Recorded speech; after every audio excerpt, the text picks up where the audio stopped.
नमस्कार, स्वागत है आपका मेरे YouTube चैनल पर। अपने पिछले वीडियो में मैंने वेद में विज्ञान की चर्चा की थी। वेद में विज्ञान कैसे देख सकते हैं, इसके लिए मैंने एक तरीका निकाला था।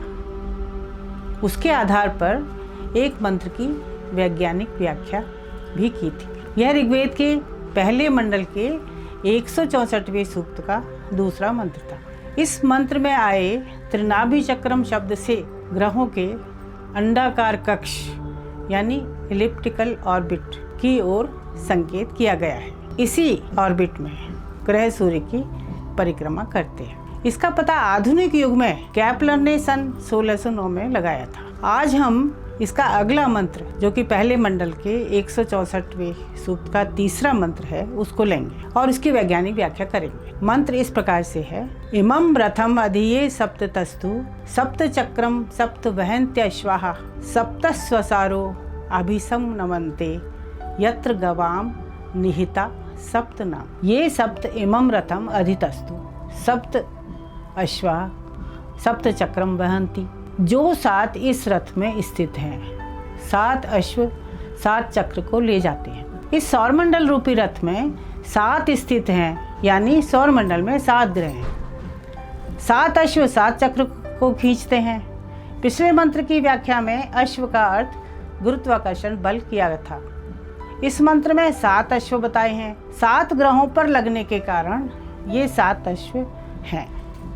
इसी तरह चक्र, जो कि पिछले मंत्र में 1 बताया गया था और जिसे हमने ग्रह की ऑर्बिट कहा था, ये भी 7 हैं, क्योंकि ये भी 7 ग्रहों की हैं। मतलब यह है कि 7 ग्रहों पर बल लग रहा है और 7 ही ग्रह अपनी कक्षाओं यानी ऑर्बिट्स में सूर्य का चक्कर लगा रहे हैं। अगली पंक्ति में कहा है कि सप्त स्वसारः यानी 7 स्वसा अभिसम नमन्ते उस ओर जाती हैं यत्र जहाँ गवाम गायों के 7 नाम निहित हैं। स्वसा का अर्थ आजकल बहन किया जाता है, किंतु वैज्ञानिक अर्थ करने के लिए हमें इसकी धातु देखनी होगी। स्व यानी स्वयं, खुद। सारह में श्री धातु है, जिसका अर्थ है चलना, गमन करना। स्वसारह का क्या हुआ? स्वयं चलने वाली प्रकाश की किरण है, और ये भी 7 हैं।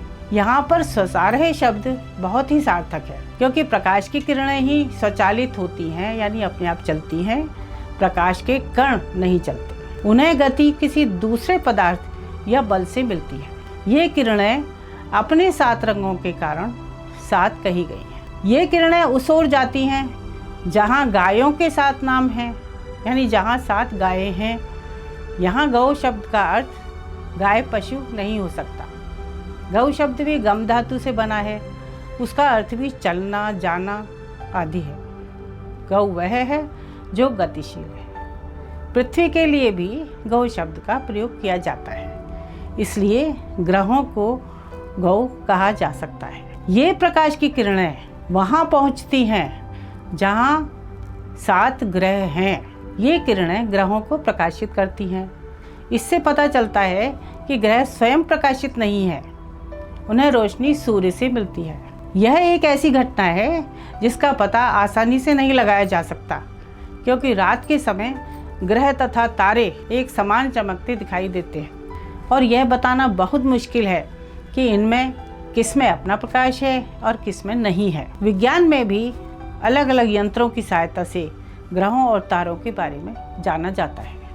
अभी तक जो मैंने चर्चा की है, इससे यह कहना कोई अतिशयोक्ति नहीं होगी कि वेदों में विज्ञान के वे सत्य जो वैज्ञानिकों ने अब बताए हैं, वे भारतीय ज्ञान परंपरा के मुख्य स्रोत हैं।